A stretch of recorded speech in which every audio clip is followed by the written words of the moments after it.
Welcome to the Seven Figure CEO podcast, where we talk all things marketing strategies, business systems, personal development insights, and conduct interviews with successful CEOs and entrepreneurs.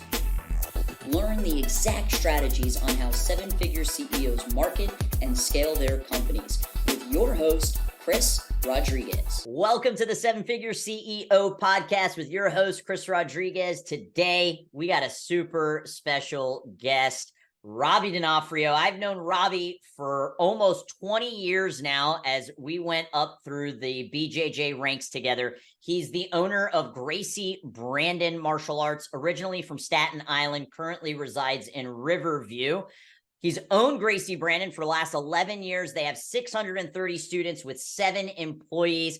Recently opened up Gracie Martial Arts in Spring Hill, Florida, with about 65 students. Has plans to continue to open up smaller academies throughout Florida. Super talented jiu-jitsu practitioner, competitor, and instructor. Robby, welcome to the show. Hey, how's it going? I'm really excited about this. Typically when I interview people, they're clients that I've known for a handful of years, but we go way back. Went up through the ranks together. We worked together at our instructor's school, and now you are the owner of 2 super successful schools. I mean, you just opened up one, and it's already kind of skyrocketing. Why don't we just kind of start in the beginning? Like, how did you get into jiu-jitsu? And then what did that transition from jiu-jitsu practitioner and instructor look like to school owner? Because those are 2 very different things. Sure. Yeah. So, I'm very open about my story, my past. And I grew up in New York City, and I moved to Pennsylvania, like Amish country, Pennsylvania, when I was about 16 years old. And Is that where the beard comes from? Right. But it was a pretty terrible experience. I didn't want to live there. Long story short, I joined the Air Force when I was 18 after I was kicked out of high school. And then I was kicked out of the Air Force dishonorably. And right before I was kicked out, I met a girl who was a blue belt in jiu-jitsu. And I was like big weightlifter. And I thought, you just think like, I'm big and strong, I could fight, but I was never really like in a fight, and then I realized real quickly, oh my God, my girlfriend can kick my ass. And I became obsessed with I didn't even know UFC existed. I started watching it all. Then I did 9 months in military prison, and I got out. And the first thing I did was find jiu-jitsu. I literally Googled jiu-jitsu Tampa. I had to move to Tampa because my parents had moved here. And I fell in love with it immediately. You were there. I couldn't leave the gym. I was there all day long. And I had issues, I had a lot of just anger issues, I guess you can say, and I couldn't hold a job. I had this aversion to authority at that point. I just couldn't keep a job. So I resigned myself to living in the gym. You remember that as well. And I just said, screw it. I don't care. I'm just going to do the thing I love all day long, every day. And it ended up teaching me everything I needed to know about life generally. Jiu-jitsu, in my opinion, is a microcosm for life. And if you approach it the same way, you're going to have success. I approach everything in my life the same way I do a jiu-jitsu match. And it works out really well for me in the end. And then I got involved, and I remember, I'll never forget this one day. I was a white belt on the mat. And at the time I was doing really well with it. And I was, I'd submit some purple belts here and there. And, everybody started paying attention to me. And Rob came over to me and said, he goes, one day you're going to make it to ADCC. No doubt about it. You're going to make it. And that was the first time anyone actually believed I was capable of doing anything important. And I remember I went into the bathroom and cried about it because I couldn't believe that someone actually believed in me. And if only he would have said, you'll be the UFC champion. And I, from there, Rob was a very integral part. I don't think if Rob wasn't who he was, I don't know that I would have stuck with it like I did.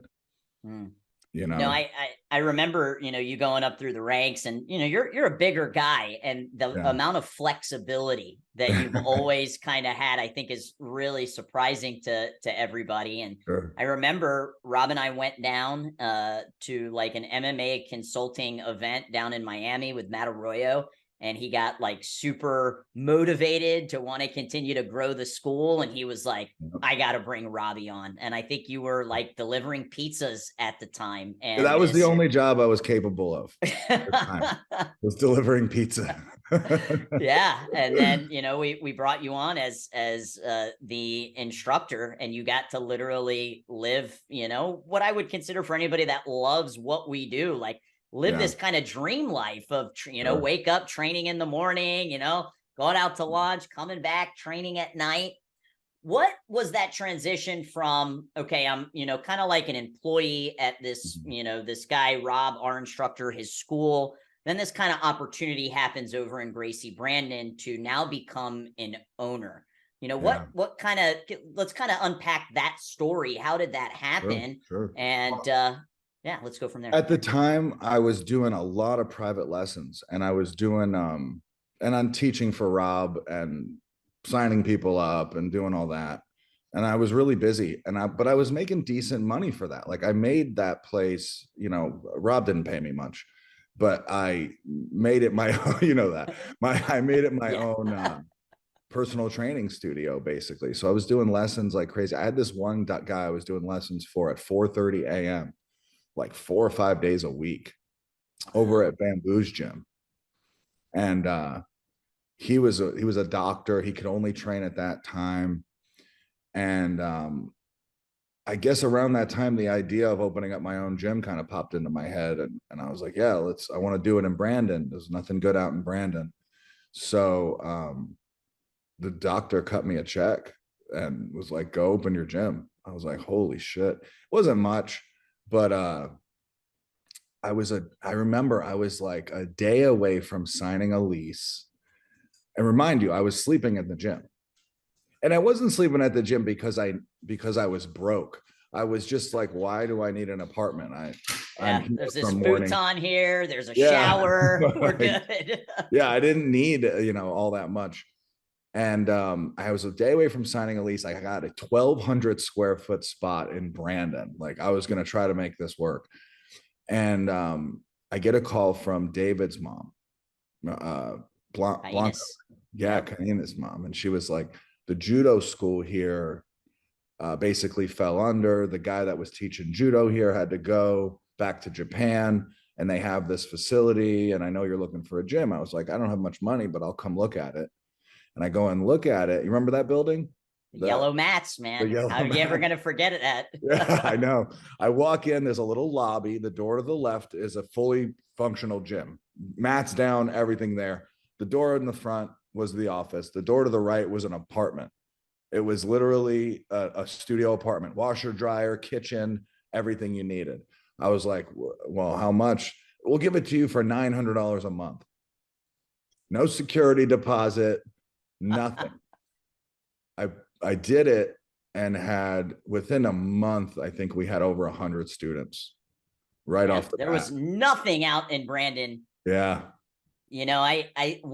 What a great story, just to show how your network equals your net worth, right? You were doing private lessons, you were investing this time into this doctor, develop that relationship. He cut you a check. The relationship that you had with the Kaines, she, immediately called you.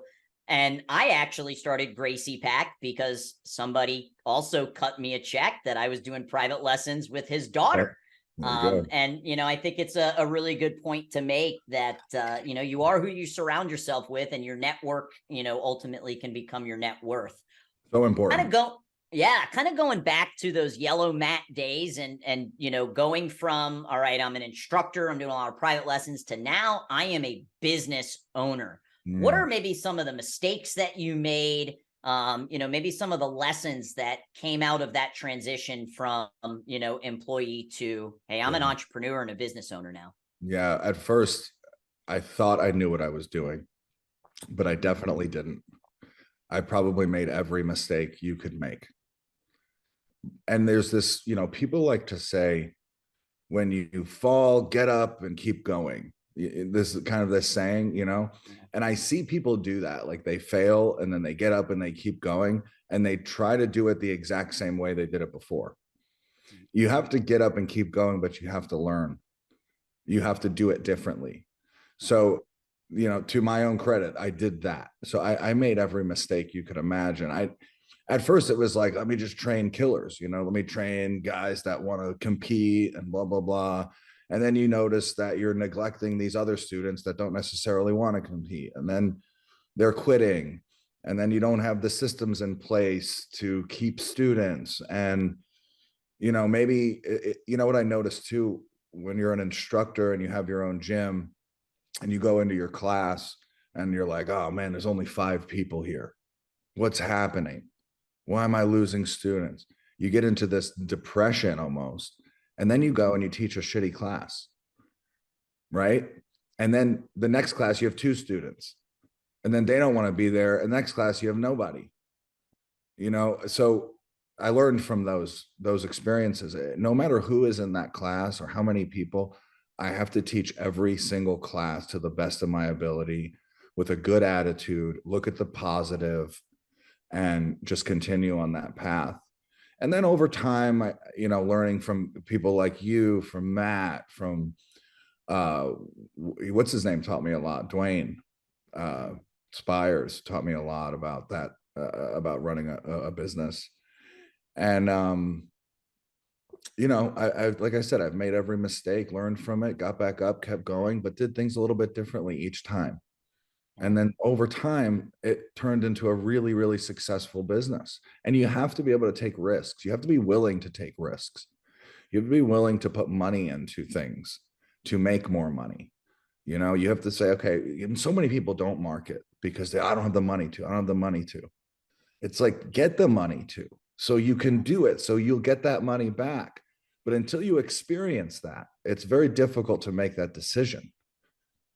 Definitely to got to invest pay in to play. yourself. Yeah.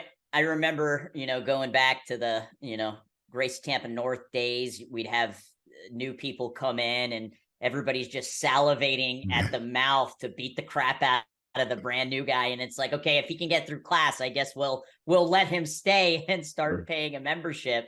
And like you said, not everybody is there to become the next UFC champion or, to compete in Abu Dhabi. And I know your kind of business model has changed and shifted over the years. In the beginning, like you were really big into the adult program. Then you started developing kids programs, after school, summer camps. Now, you have a business with kind of in a business with the coffee shop. So kind of let's talk through that business transition of like going to after school and summer camp. Are you still doing that? And then what does the business look like today?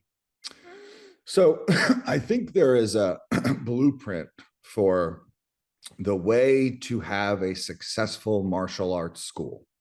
The blueprint. You might follow that blueprint. So do a lot of people. And I don't blame anyone for doing that. It's a good system. It works. The kids take a test, they get a stripe, they get a tendon, they get a belt. And there's a system that works.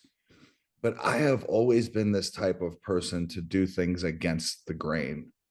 I just, for some reason, I just don't like to go with what everyone else is doing. I don't know why. Sure. Maybe it's to my fault, but and I really like to do things with authenticity, So basically, when COVID, I was doing after school summer camp, and I had no passion for that.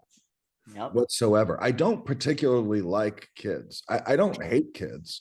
You love yours though. I love my own kids, but I don't particularly get a whole lot of joy around being around hanging out with 50 kids. Yeah, no, I get it. It's just it's not in my thing. I love the adult program. I love teaching advanced adult jujitsu. Sure. But I did spend a lot of time throughout the years doing these things that I didn't really enjoy doing, that I didn't have a passion for. And it was always to my detriment. No matter what I put in place, no matter what this successful person told me to do, I would do it and I would inevitably fail because I just didn't have the authenticity attached to it. Yeah. So the summer camp thing and the after school program, although it made me some money, at most I had about 45 kids, maybe 50. And I was miserable. I now became a babysitter. And glorified babysitter. yeah, couldn't keep counselors there because I didn't understand how to make a job easy for them to do. I always want to, for my employees now, there's a system to everything. So a monkey can do it, and, I just didn't have the passion for it. So when COVID hit, I just decided, I said, I'm only going to do the things that I want to do. I'm only going to do the things I'm good at. I'm going to literally delegate everything else. That's difficult sometimes because you have to now manage people. Yes. And and you have to make sure you have the right person in the right position. And I struggled with that for a little while, but then at some point we hit this sweet spot and we just got all the right people doing the right job, the right community, the right communication, and things exploded. And then when COVID hit, I lost, I think we, at the time, were pulling in like 45,000 gross. That's with after school program. And I got rid of the after school. I think in March when COVID hit, we pulled in 10,000. It went from like 45 to 10, and it was horrible. But I decided to look for the opportunities there instead of like focusing on all this negative happening. Let's try to find the opportunity. And I dropped my kid off at daycare one day when it opened, and the place next door was abandoned. And it had been a Taekwondo gym that was there for 20 years. Wow. In this spot. And it was like a really good spot because it was right outside of a huge neighborhood. And the guy rented it to me super cheap because he didn't know if he would ever be able to rent his spot again. Nope. So I'm like, screw it, we're moving. So I dumped $100,000 into that. And then during COVID, my buddy Tom had opened a coffee shop. And his opening day was the day everything shut down. And he opened that in Valrico. And I had nothing to do. So I was going up to his coffee shop every morning, hanging out with him, trying to get my buddies to come in and buy coffee there. And it wasn't just coffee. It was kratom tea. It was kombucha, different, CBD products and stuff. And then when I saw this empty spot next to my kid's daycare, I was like, let's just throw a coffee shop in there. We'll connect it to the gym. And people thought I was crazy. People were like, why don't you open a smoothie shop? No one's gonna care. The parents are not gonna like that you have marijuana products or CBD. I said, I don't care. I want to do it. I don't care. You have to be willing to fail. You have to be willing. I said in my head, I said, I already know what it's like to be poor. I can do it. I can do it if I have to. Good point. It's fine. It's whatever. I'll make it work. And we opened the coffee shop and the gym, and the amount of construction we had to do, it was a job. It was a chore getting that place open. I put about $100,000 into it. And we had about 200, a little over 200 students at the time. And that was in 2020 when we opened. And all of a sudden the coffee shop starts doing well. People start coming in from the neighborhoods, and then they're looking, they see a gym. And they're like, oh, what do you guys do here? This is so cool. It's so awesome. I want to sign my kid up. I want to sign up. And I swear to God, almost every day, we change a coffee shop customer into a martial arts student. Almost every day. It has been the best thing I've done for the business, hands down. It's developed such a great community. The whole neighborhoods come and meet at the coffee shop. Everybody does the kickboxing program, which, by the way, a lot of jiu-jitsu schools out there, you need to put a kickboxing program into your gym. It's so important. I probably have more kickboxing students than I have jiu-jitsu students. It's a great way to get somebody on the mat, especially if they are intimidated at the, somebody sweating inside of my mouth when we're rolling kind of thing. Right. Well, it puts them at ease. Like they come in, they're not walking into how people come in and they're scared. They heard this was a good way to work out. It's not a boring treadmill, but I don't want to get beat up. And they've watched UFC. They think they're going to walk in and have to fight someone. Yeah. When they walk into my facility, they're walking into a coffee shop and they're like, oh, these are normal people that go to coffee shops. Puts them at ease right away. I don't have to sell my clients ever. They walk in, the perceived value is so high in their head when they have that experience that when it's time to sit them down and sign them up, I tell them how much it is. They go, oh, that's it. Yeah, put me in. I don't want to be a used car salesman. I don't want my employees to have to be a used car salesman. Sure. Let's make it so valuable that they perceive it at that value so they are willing to pay. And it's made it easier. What I absolutely love about this story is, you kind of kicked it off with the importance of being authentically who you are. And I, very similar to you, listened to the experts and, did the after school program and the 4 vans and buses and the, 100+ summer camps. And I ultimately ended up building a business that I hated. Like I absolutely hated walking into it. And it's because I didn't have clarity on the vision that I wanted. I was listening to everybody else's vision that, they were saying, this is the way that you should do it.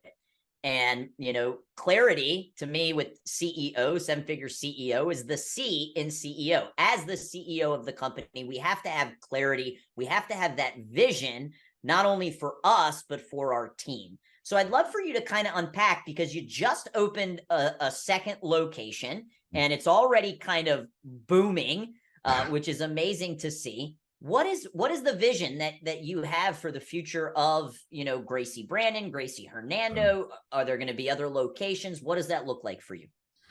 So we have really built an amazing team. And as far as my jiu-jitsu team, my adults, I spend a lot of time, I spend a lot of my day studying jiu-jitsu. I think it's really important. Imagine being having a doctor that stopped learning how to be a doctor in 1965. You would not have a good doctor, so I think it's really important to stay teaching those techniques. I think that's part of my authenticity, is I'm teaching the real thing here. I'm not bullshitting anybody. So that really stemmed into, I have a lot of high-level competitors and I have a lot of guys that want to do this for a living. They want their own gyms, but they don't have any money, but they're also willing to live like I did, in a gym or sleep in their car. They don't care, but they're so passionate. And I have such, what's the word? I just love them. I really do. And I spend most of my day training these guys and helping them and being the best coach I can possibly be to them. And what the deal I made when I opened this gym in Spring Hill, I took one of my guys and I said, okay, you don't have any money, so I'm going to pay for this gym to open completely, everything. You don't have to come out of pocket a dime. And once we make enough money, once we start profiting, the moment we start profiting, 75% of that profit will go to paying my investment back. Once my investment's paid back, that starts year one. Year one, I get 50%. Year 2, I get 40. Year 3, I get 30. And then I get 20% from then on. Unless at that point you want to buy me out, which you can do, but we have to come up with that. And this is all under contract. So that's kind of the deal I have going. And so far with the Spring Hill gym, it has worked great. I'm already getting my investment back. We just opened 2 weeks ago. Yeah. So heard somebody was running ads for you. I think so. Yeah. No, those ads are great. They do great. With Gracie Brandon, I really don't have to run ads or put much. You have a coffee shop that is marketing for you. Right. Right. And I make money from the coffee shop as well. Yeah. So me and Tom went partners. I get 50% of that as well. So that actually makes me money. So the thing getting me students is actually making me money as well. Amazing. It's like such a great symbiotic relationship with the coffee shop and the gym. But what my plan is for Spring Hill is my overhead is stupid low. It's my rent's $2,500. It's in Spring Hill. It's just, but it's growing. Spring Hill is growing. I chose Spring Hill, and everyone don't open in Spring Hill. It's shit a town, blah, blah, blah. It's not. There's 120,000 people that live in Spring Hill, right? Yes. Historically, it was for low income people, right? But look how high rent is now in Tampa. And the surrounding areas is insanely high. So people are moving to Spring Hill from these places, but like middle class, you know?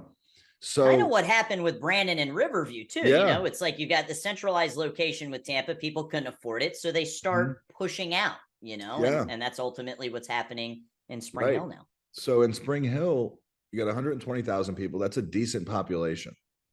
And a lot of people are moving there. They're building a lot of new communities, but it's still cheap. It's still cheap to get a spot. So I could literally I could pay all the bills for Spring Hill with what I make at Gracie Brandon with no problem. So I said, screw it, let's try it. My entire overhead is like $4,500. That's with ads. It's like crazy. Nothing. Yeah. So I put the money in. We're already profiting. The goal is to get my investment back. I got, I don't know, 10 other students that want to do the same thing. So I'm going to recreate that again and again and again. I figure that gym can probably comfortably pull in 40 grand a month gross without expanding. Keep it small, keep it all. I'm big on keeping my overhead low. You know, I don't want this mega gym where I have to have 800 students to break even. So, you know, that to me is a lot of anxiety and stress. I'd rather just keep it small. Everybody's happy, but make it nice. You see a lot of these small gyms, you go into them and they're like dirty mats, old heavy bags, all mixed matched colors. Yeah, mixed and matched colors. Like, you know, the guy did it on a budget, you know? So, and that's what it's like in these smaller towns. So I went and I built the most beautiful gym, kept it small, but it is nice. It's beautiful. People they walk in, they go, oh my God, this place is so gorgeous. I'm like, thank you. And it's easy to get the enrollments. You know, I'm going to do it until my goal is to make enough money from affiliates to where I don't necessarily need money from my main academy to keep me going. And then what I essentially want to do is give Ian a bigger role at Gracie Brandon and sort of kind of not give it to him, but say, okay, you're running this place.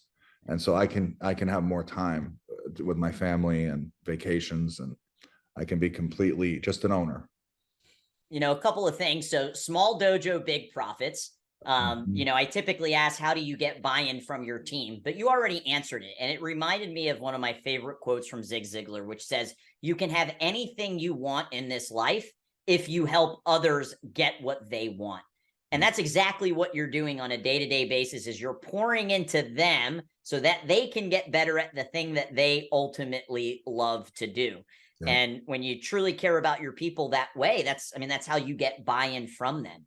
Yeah. You know, I got to ask a question, because a lot of us in the same network made the decision to go into facilities where there were multiple mats, right? Having mat 1 over here, mat 2 over here. And I think in your original location, you kind of had this side room that had this additional mat, but for the most part, you've kept it with 1 mat, which I think is the way to go, because 2 mats means 2 payrolls. 3 mats means 3 payrolls. Yep. So was that a conscious decision that you've always made? You know, what are your thoughts on that? Okay. So we've built this schedule in a way that I finally feel like actually works. Okay. With 1 mat. I can have multiple classes on my mat, on 1 mat at the same time. So would it be better to have 2 mats? Yeah, if I didn't raise my overhead. Sure. Yeah, but it does not all that necessary, really. So we have 3 levels of jujitsu at the gym. And level 1 is like self-defense. It's learning how, basically how I describe it is you're learning how to do jujitsu against someone who's untrained, someone who attacks you on the street. And that's all in the gi, right? So when people come in, I'm not like a robot about it. It's not like you have to do this program and when you graduate, you're in the next. I never liked that because everybody's different, and people catch on super fast or they don't catch on at all. So I take it by case basis. If it's like, a 40-year-old woman comes in and wants to learn how to defend herself, I'm going to put her in those classes. Sure. And then, when I feel that she's ready to go into the next one, you go into the next one. And then we have the second level where we begin to learn jujitsu against someone else who knows jujitsu, right? So we think 1 move ahead, maybe 2. And then we have level 3 where we're doing Aminari rolls and going into heel hooks and thinking 10 moves ahead. And, we're doing all that. And everybody's pretty clear about where they stand. And I like, for example, if like a kid that's 25 comes in, he's like, I want to be a UFC fighter. I don't put him in the gi class. Yeah. You're going to go to level 2 and then you'll make it to level 3 within a few months, And I'm not like super strict on it. Everybody talks about I should do upgrades and all, but I'm getting by fine without that, And many different ways to skin a cat. There is. I get, I sell a lot of merchandise. That really gives me a huge amount of income. I also obviously make money from the coffee shop. I'm making more money out of each individual student because they're spending money at the coffee shop. Right. Yeah. So that's helpful too. But I just, the schedule works. So some days, like on Friday nights, I got pro training going on for competition jiu-jitsu at 7:30. At the same time, on the other side of the mat, we got MMA sparring. And then at the same time, I have level 1 gi going on the mat.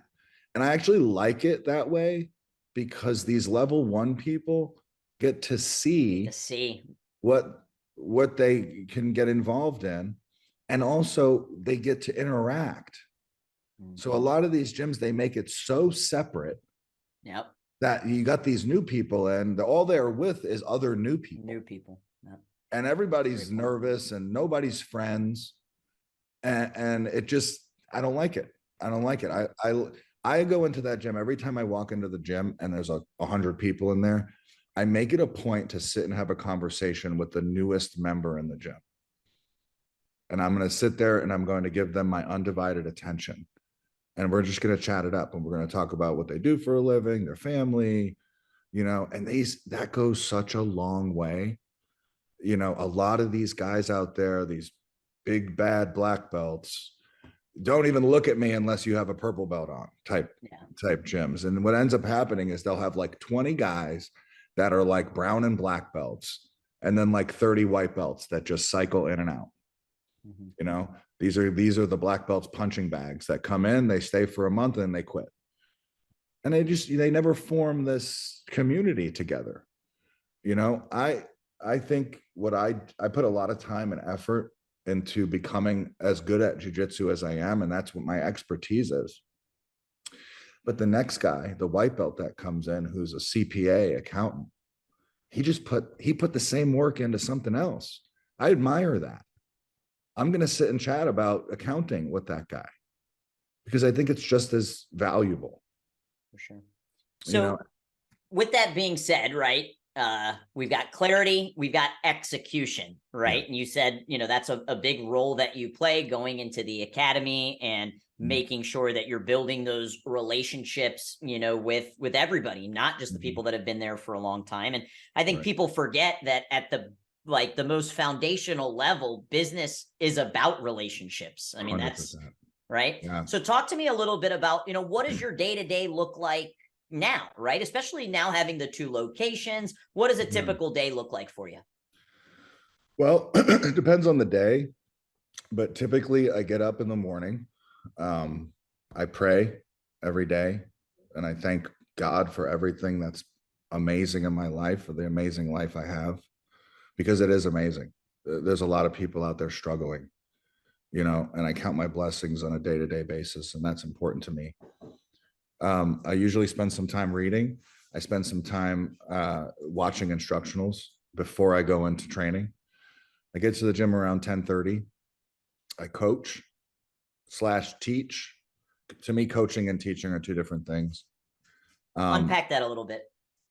Because teaching is like you're teaching a lesson. You're putting on a performance for a diverse group of people at different skill levels, you know, and it's kind of surface level, I guess you can say. When I'm coaching, I have my team that's competitive, and I'm taking each individual person and giving them little goals to hit. You know, the way we teach is totally different than the way we came up learning. The way I teach now, we do it in games. We play games. So, for example, it'll be like, all right, you're going to be passing the guard. Your opponent's going to be on their back. Let's assume nobody knows jujitsu yet. Okay, the goal for the person on top is to step your foot past their hip. That's it. If you do that, you win. Person on bottom, you're to get 2 hooks behind the knees and grab the ankles. If you can do that, you win. And then they do that 3 minutes each. All right, next goal. Now you're going to get 2 hooks on behind the knees. You're going to get an ankle grip, and you're going to either put them on their butt or you're going to put their hands on the mat behind you. Guy on top, your goal is to get your knee to their stomach. So we keep adding to these drills. That's how I teach jujitsu. It's always like that. I no longer do repetition on an unresisting opponent. And I get to teach both positions at once. So they get a ton more information in with and they're doing it live, so they're getting real reactions, and they're sort of figuring out jujitsu themselves. So a lot of times they'll come back, I'll have them do a drill. I won't give them half the information they need to know.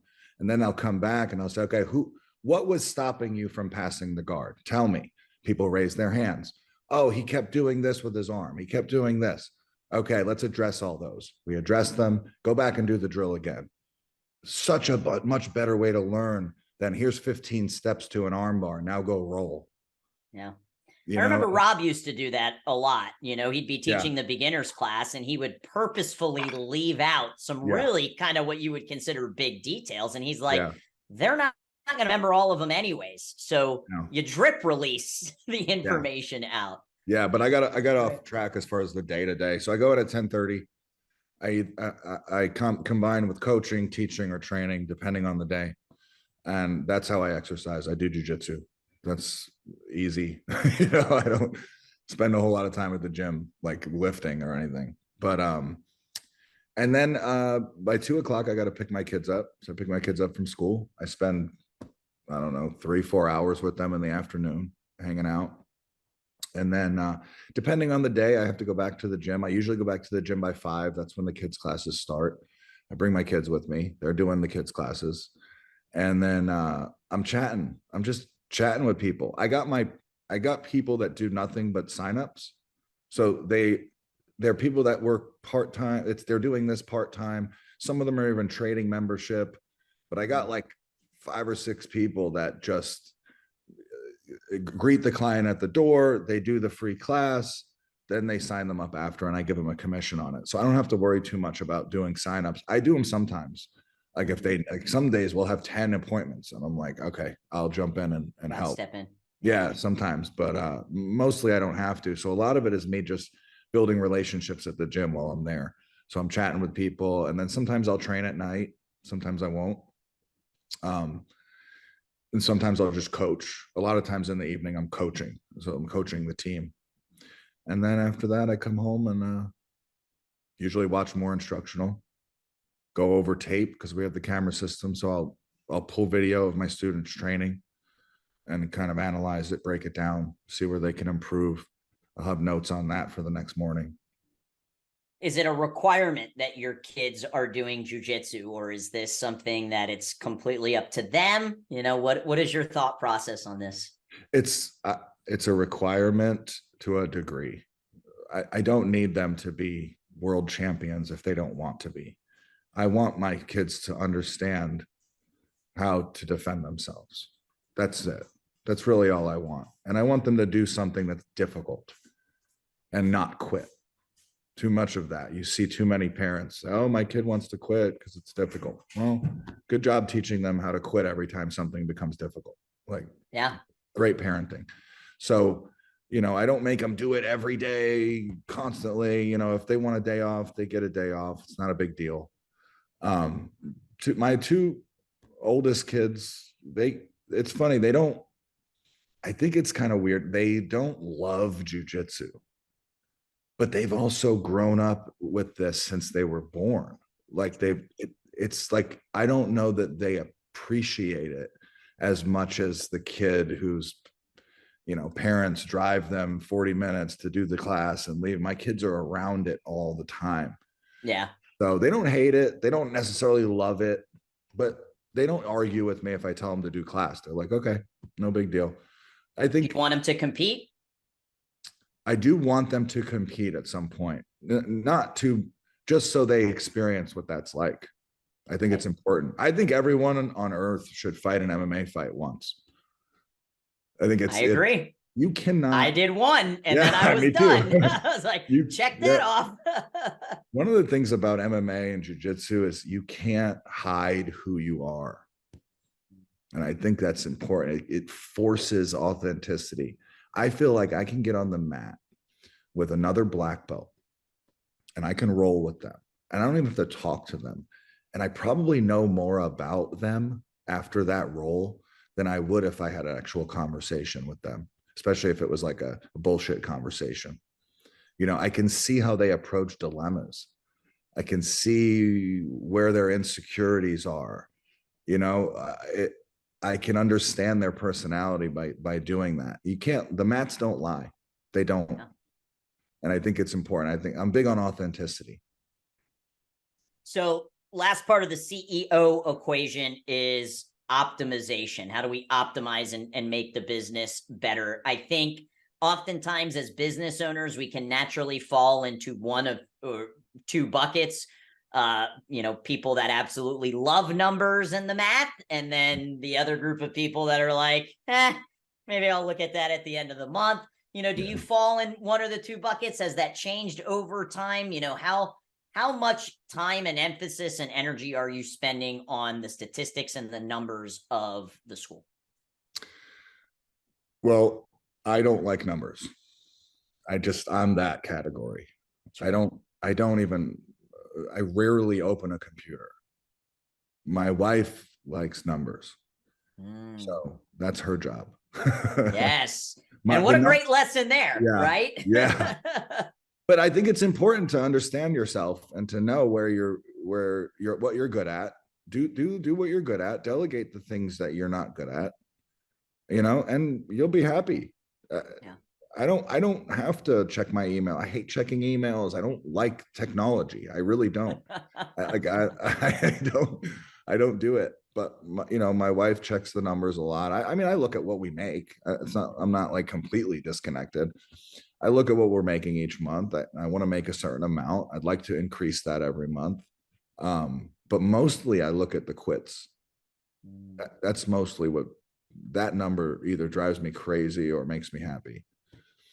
Because I would rather not have to rely on having 10 appointments a day. I would rather keep the students that we have. So that's important to me. So I look at that number a lot. But I don't break down, we made X amount from selling gear and then X amount from memberships and then X amount from this. I don't feel like I need to know all that necessarily. I need to know how much we made. I need to know how many people quit and then what we can improve on, because all day you're solving problems. I get a call, this parent complained about this, or this parent did this. And when you see a problem, I think a lot of people like to blame. They go like, oh, that's because this person did this and blah, blah, blah. No, you always play a part. You always have to look and say, okay, well, what did I do to cause, or what could I have done better? No matter what it is, you always have to look at what part you play and can I make changes? you can only control what you can control, right? So out of all the things I can control, what can I make better or worse or change? Or not worse, but what can I make better? Or what can I change to be more optimal? You know? Sure. So I look at that stuff on a daily basis and try to improve. We recently sent out a survey to all of our, families at our academy. And I've been open for almost as long as you. I opened shortly after. So we're celebrating our 11th year. First time I've ever sent a survey.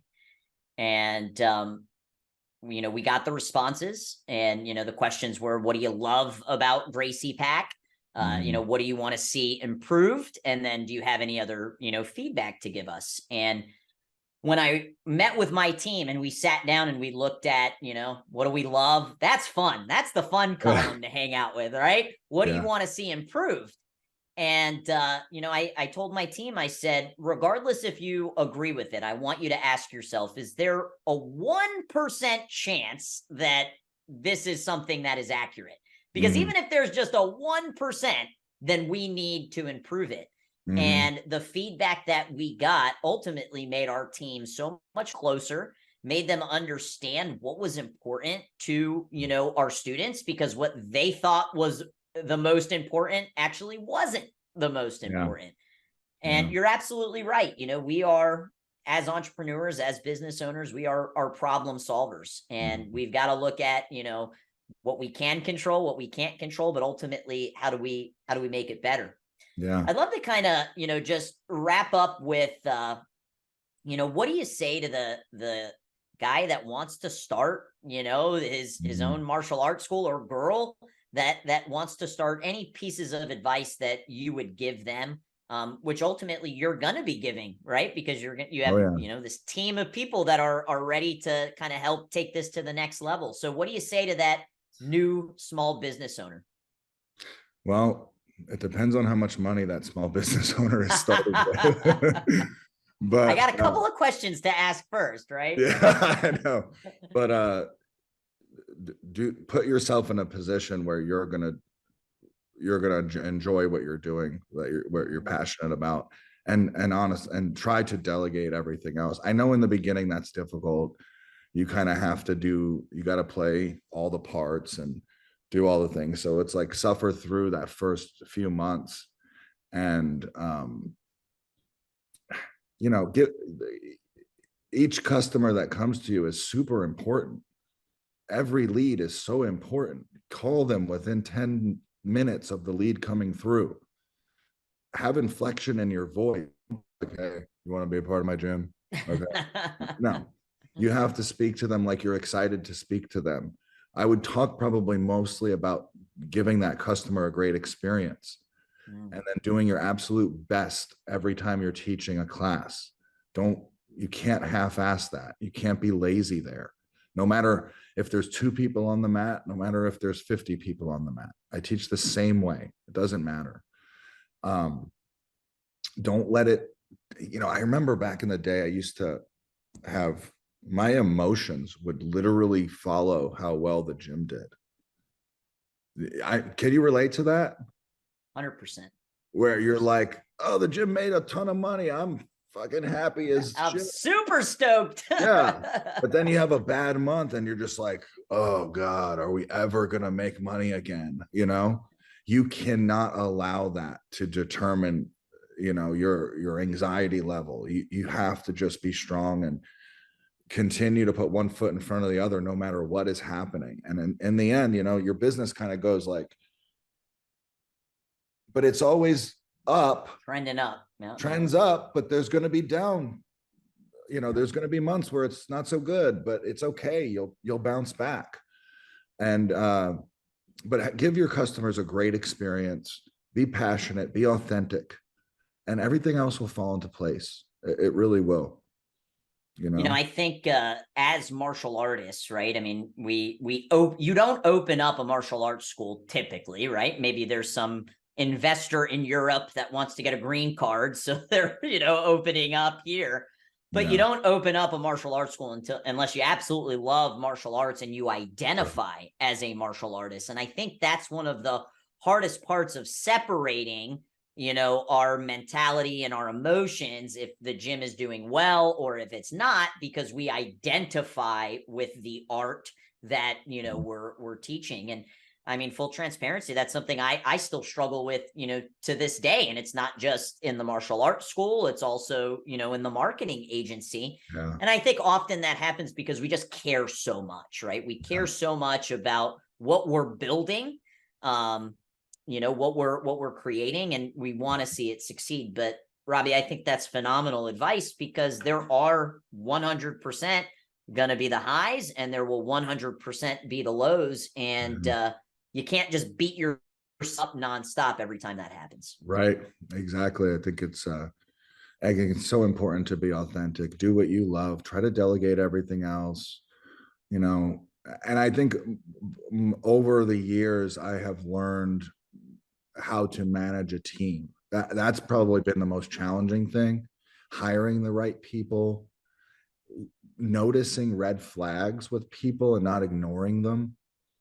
And that was such a big thing for me. The moment I get an inkling like this person is, does this and it is just not going to work, sorry, you got to be willing to fire people, which is probably the worst part of this job is firing people. But hire the right people, get people that are passionate, give your team like a lot of people on my team have aspirations of opening their own gym. I'm going to help them with that, so it's not a dead end job for them. You can't do a dead end job. And also, giving people raises isn't always the answer.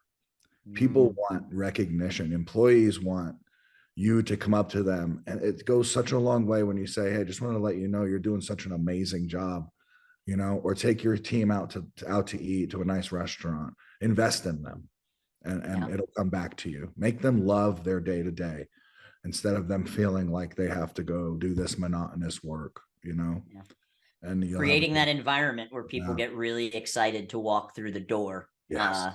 There's not much better of a retention tool than that. So. Absolutely. Robby, this was so much fun. I'm so glad we got to connect. Thank you so much. If people want to follow you, are you on the social medias, or what does that look like? I'm on it, but I don't love it, but you could follow. Gotta have it for the business. Yeah, you have to. You can follow Gracie Brandon. It's on, if you type it into Instagram, it'll come up. Gracie Brandon. Awesome. I think it's Gracie Brandon BJJ, and I'm Robby D Jitsu on Instagram at Robby D Jitsu. And awesome. That's it. Thanks so much, man. Had a blast. Thanks, Midge. I'll see you soon.